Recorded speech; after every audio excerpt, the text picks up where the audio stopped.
Selamat pagi pemirsa, Mega TV kembali hadir menjumpai Anda dengan berita teraktual, terkini, dan menarik. Bersama saya, Aurelia Syahrani, inilah selengkapnya.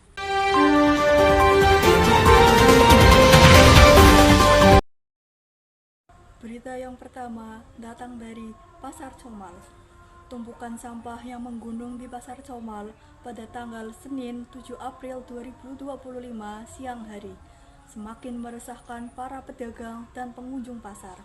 Sampah-sampah yang terdiri dari sisa sayuran, plastik, kardus, dan limbah lainnya ini bahkan sudah menutupi beberapa kios dan akses jalan ke pasar.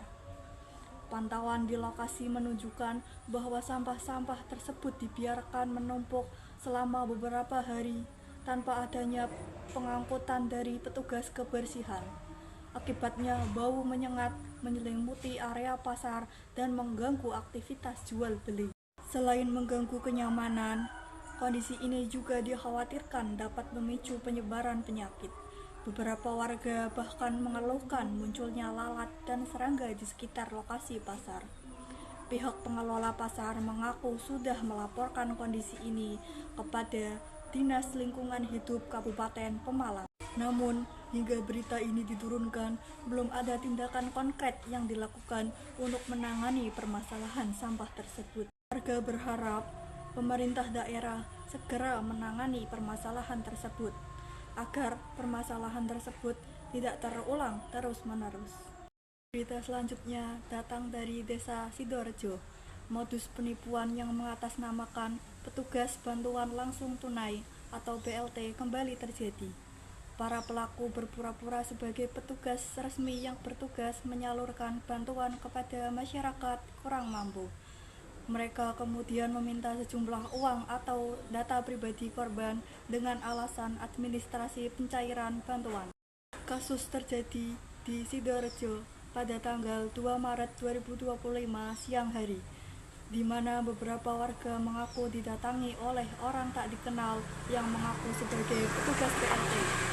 Para pelaku meminta korban untuk menyerahkan sejumlah uang sebagai syarat pencairan dana bantuan.